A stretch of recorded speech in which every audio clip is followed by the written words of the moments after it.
Now, most new car buyers out there don't even know it, but they're getting a continuously variable transmission inside of their new cars today. They absolutely suck from a mechanical perspective. They always don't want you to know about it, so let's discuss why. Now, make sure you drop a comment down below if you've got a CVT in your vehicle and how it's been holding up. But if you've seen my teardown videos before, you know that it's essentially a push belt system sandwiched between two pulleys. There's no gears, there's no clutches, there's no shifter. It's all done right here. So why exactly are always putting these CVTs in cars? Well, the number one reason is cost. It costs them a lot cheaper to make a CVT, but that doesn't necessarily mean that the car is going to cost cheaper. It also is a lot lighter. I mean, I could almost deadlift one of these transmissions, and I'm just a weak sauce Canadian. It is a lot more efficient because it keeps the RPMs in the power band when you're mashing it down, and it keeps it in the most efficient area when you're just cruising along. And of course, you get a lot more smoother shift. And that's fine for a lot of people in a regular commuter Corolla. However, with every good thing, there's definitely a drawback, and in this case, you have the belt that sits inside of here, and it uses hydraulic pressure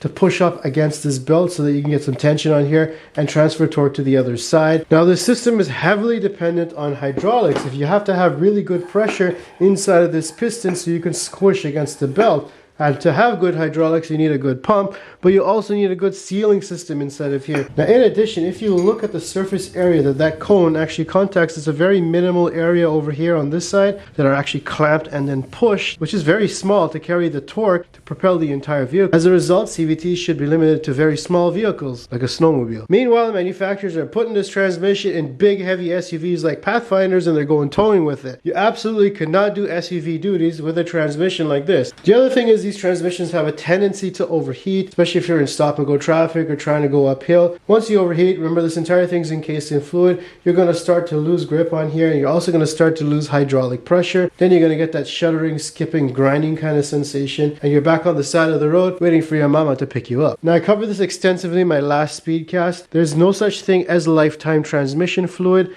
even though they say it's sealed and there's no dipstick and there's no maintenance schedule. Make sure you change the fluid very frequently. Now, if you hate Econo boxes like me, you're going to be flooring it most of the time. The engine is going to sit at its highest power band over here just before redline, and then wait for the vehicle to kind of pick up speed as it goes there, and that gives you that droney, rubber bandy kind of effect. It's like trying to take your lazy cat for a walk and he doesn't want to go anywhere. You just end up dragging him. Now, you got to remember that a CVT's lifetime is designed to last the warranty plus 1 day. Now, let's say you end up with a repair bill that's out of warranty. You're definitely going to be in the thousands of dollars.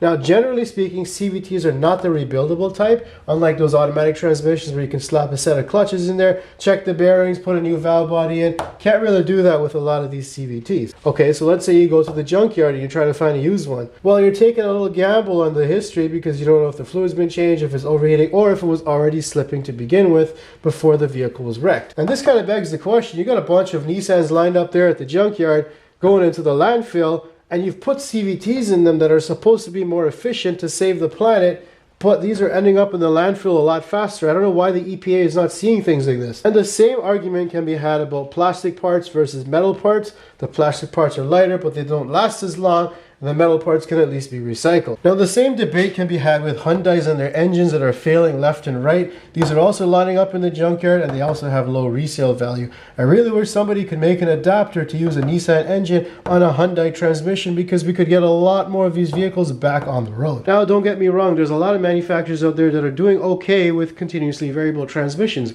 Subaru and Honda are starting to get their game together, and Toyota is smart enough to not put this on anything bigger than a Corolla. Now, don't get this confused with an CVT. Those have electric motors inside. There's no belts or anything, just one planetary gear set. It's probably the most reliable transmission. Now, you tell me in the comment section down below, what do you guys think of the always moving forward with CV transmissions? I personally prefer a manual transmission, but a lot of you guys out there are getting too lazy to roll your own gears, and they're simply not going to make them for us anymore. Make sure you subscribe if you want to see more videos just like this one.